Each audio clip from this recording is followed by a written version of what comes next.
Alright, what's going on, guys? It's Horse Beef here, and I didn't want to do my typical ooh intro because this is not a fun video. This is not this is more of a serious video, to be completely honest with you guys. Is what's recently came across my desk or come to my attention is this recent Alex Pereira accusation going around. This woman claimed that Alex Pereira had forced himself on her after UFC 302. Now, the accusations are just that. They're accusations. And I don't have any personal allegiance to Alex Pereira whatsoever. So I have no motivation to just go out there and vehemently defend the individual, right? All I can do is listen to the accusations of the woman, which I have, and then come to my own conclusion based off of her own account, right? The question must be asked of why exactly Kenny Okoye is posting videos titled like this and this. Now, I saw that he posted the first video yesterday. I saw it, I thought, okay, that's a little bit weird because I know he's a big Israel Adesanya fan. I'm not going to say Glazer, Dick Ryder, or anything like that. He's a fan of Israel Adesanya's, right? He does defend him quite vehemently, as you can see, posts tons of videos essentially shitting on Alex Pereira to build up Israel Adesanya, and as the kids like to say nowadays, coping. Lots of coping against Alex Pereira and for Israel Adesanya. But that's kind of why I wanted to cover this video today, is because I noticed this and I listened to the video and I realized that Kenny Okoye is extremely disingenuous with his coverage of this topic. Either he's using the situation to garner followers, or he's using the situation to further drag Alex Pereira's name through the dirt. But everything she did everything she had to do so far. Like I said, she dropped every ounce of evidence that she had to, that made sense for her. You know, whilst Pereira hasn't done anything about it yet. So I don't know what Pereira is doing. I don't know if he's waiting for trying to get like all the things sorted before he speaks because he doesn't want to make a mistake. My thing is, if Pereira comes out and says, yes, they did do something together, but he thought it was fully consensual, then I don't know if that's a great response, but if that's the best he could do, sure, it is it. You know. So based off this logic, Alex Pereira can do no right in this situation, because what if the real scenario that took place was that they did have consensual sex and she never made it at all clear that she didn't want what was going to happen, right? So pretty much if Alex Pereira comes out and says, hey, guys, whatever we did was consensual, I don't know where this accusation is coming from, nothing bad happened. That's a bad look for him. What else is he supposed to say? We never met. Obviously, he can't claim that. But what he can claim is that it was consensual. Or he can say nothing and let the law handle it for him. And maybe that's what he's doing, or maybe he's not even fully aware of the seriousness of the allegations quite yet. They're slowly getting debunked by her screenshots and her things. So it's like, you don't know. I don't know how much more he get debunked at that point. So, yeah, like I said, she has nothing else to release. I don't know what else she could release to make people, believe. She's done everything she's possible to do. Like, I want to know in the comments what you guys think she should release next. Like, what do you want to see else from her? I think she's done everything she should. Now it's just waiting for a Pereira response. And if Pereira never responds, we kind of expect that maybe he has nothing to say about it because, it's not a good situation for him. And he kind of, he just has no good, gracious response to it because it just wasn't a good, gracious situation. So the burden of proof is on the accused, even though no actual proof of her allegations have been provided, only proof that they have in fact met each other. Now, it's very easy.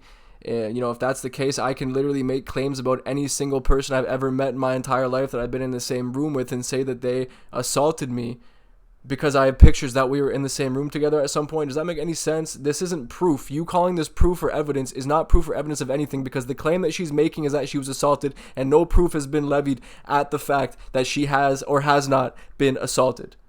What is wrong with you? Now, of course, I know that there's no proof that she could provide, but calling what she's released proof makes no sense and is just completely incorrect, inaccurate, and I think shows bad faith on Kenny's part, because honestly, to look at what she's posted and to say that is proof of anything that she's claimed, because using the word proof or evidence implies that she's backed up her claims, and not a single one of her claims, aside from, like I said, the fact that they met each other, have been backed up. Not her actual claims of a crime being committed. And that includes the accusation that he, in fact, served alcohol to a minor. And even that accusation right there is a bit strange to me, just considering the fact that that we know Alex Pereira is a recovered alcoholic and changed his entire life around by giving up alcohol. So it would seem out of character for him to serve alcohol to minors. Although if he did that and there's proof that did in fact happen, of course I'll concede that point, because like I said, I'm not discrediting this woman, but what I'm saying is that the inconsistencies in her story, it does raise questions, and we have to be honest about that. Now, I'd like to bring your attention to this screenshot, which Kenny conveniently failed to cover in either of his two videos about the situation. At least I'm not sure if he maybe mentioned it for a split second. Honestly, I'm not too sure. But from what I've seen, he hasn't even shown it or brought it up in either of his videos, unless I missed something, of course. But once again, I think it shows how bad faith he is. When this screenshot exists and you refuse to show it in your videos, maybe you haven't seen it, maybe you can plead ignorance on that, but it doesn't make sense how you have your hands on every other bit of quote-unquote evidence and proof that supports her story, even though it kind of really doesn't, aside from, once again, the fact they met each other. But you're not going to display this screenshot because it, if true, right, if found to be true, all but confirms that she lied about the entire story for personal gain. If any of you guys are haters or you're fans of Kenny, I just want you to understand that I don't want anyone to go out there and attack the man or really think that I'm hating on him as an individual, because I don't know him whatsoever personally. He could be a great dude and I have no idea, but I do feel like this is a step in the wrong direction for you, man. Like, if you're watching this video and you got this far in the video, I just want you to understand that this really isn't the way to approach garnering a fan base. You're being extremely divisive and pushing a story that may or may not be true, and I think it's up to us, right, the ones who are covering this story, to have the responsibility to be impartial, right? And I think you're showing your biases in the way that you're covering it, and it does raise some questions as to what your motivation really is when it comes to covering the story. Are you trying to be impartial, or are you trying to smear Alex Pereira? Now, another issue I have is the fact that Kenny Okoye never once covered the entire drama situation of Israel Adesanya being exposed for being a bit of a degenerate with maybe some very strange kinks, mainly dog diddling and potentially dog like fetish videos and content. And I know there's certain words I'm trying not to say here, but you know what I mean. But the point of the matter is the fact that this dude never once covered that situation, despite it being by far the biggest story in the MMA space during that time. So for you to not cover that, despite there actually being almost overwhelming evidence to support that Israel Adesanya is a sick man who potentially is into dogs, okay? Potentially into dogs, based off the evidence that we have of videos that Israel Adesanya posted himself. The fact that you would not even cover that, but you would cover this Alex Pereira situation when there's no evidence out there, real evidence to support her actual claims, like I said, and essentially more or less come to a conclusion that if Alex Pereira doesn't respond, then he's guilty. I don't understand it. It doesn't really make much sense to me. And if you want to show you're non-biased, then at least cover the Israel Adesanya situation. I know we're very much beyond that, but we don't forget. We don't forget, and that's still firmly in our brains as MMA fans, that this dude is a doggy diddler. Your boy is a doggy diddler, and I believe that if you want to prove you're non-biased, then you should cover it. Now, I don't have any personal vendetta against Kenny. I support the dude in his grind. I mean, he's trying to garner attention, and I understand that sometimes when you're at the bottom, right, when you're trying to pick up on views, pick up on subscribers, you know, because we're all desperate in this world. Inflation's at an all-time high, and we're all trying to make a living, right? And some people are just trying to get their YouTube channels off the ground and make a living off it. I understand that's probably what Kenny's trying to do, but I just don't think this is the right way to go about it. I think it's disingenuous, it's bad faith, it's dishonest, and Kenny, if you watch this video, don't have anything against you, man.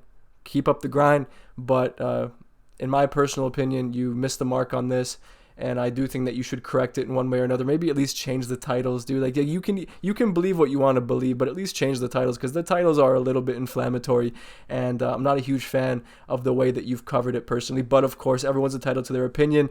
I don't believe or disbelieve the female, but based on the inconsistencies of her story and the potential DM that came out to support Alex Pereira there, of her gloating about all the OnlyFans traffic that's going to help pay for her lawyer fees and all that, like that pretty much right then and there confirms that she was lying and using the situation to benefit herself and all that, it does make me extremely skeptical. But of course, I'm holding off on making exact judgments because, like I said, I'm not sure what happened or what didn't happen or whatever. And if she really was put off by Alex Pereira's kiss outside of the gym, according to her own story, then why did you continue following him around? Why did you rendezvous with him again after the UFC event? Why did you go up with him to his room? Why did your friend leave you alone in the room if she knew that you were uncomfortable around Alex Pereira? Why did he go take a shower, and why did you not use that opportunity to leave the room? Why did he give you a kiss on the forehead before going back to bed with you, and you still spent the night with him after he apparently demolished your insides and made you bleed? I don't understand it personally. Like I understand, trauma maybe plays a part here, but we've heard this a lot, right? We've heard that, and that's an excuse that a lot of people have, and I believe it's used oftentimes to skirt accountability in some sort of way. But of course, the jury is not out yet. I am holding out for Alex Pereira's eventual response, although I don't think there's any pressure on him to respond. I think if I was him, I would let the law handle it. But of course, as he is a public figure, it would not surprise me if he puts out a public statement to defend himself. But let's just see how this all shapes up. And this probably will be the last video I make on this topic. I didn't really even want to cover the allegations, but I did want to cover Kenny Okoye's coverage of the allegations. So there you guys have it. And that is the end of my video. I'll be posting another one in the coming days, much different from this one. I just really wanted to cover it and show you guys why I think that Kenny missed the mark and was a bit bad fate there. But once again, nothing but support for Kenny in the future, dude. I just hope you do better, and that's pretty much what this video boils down to. Anyway, guys, appreciate you for watching, and I'll see you on the next one.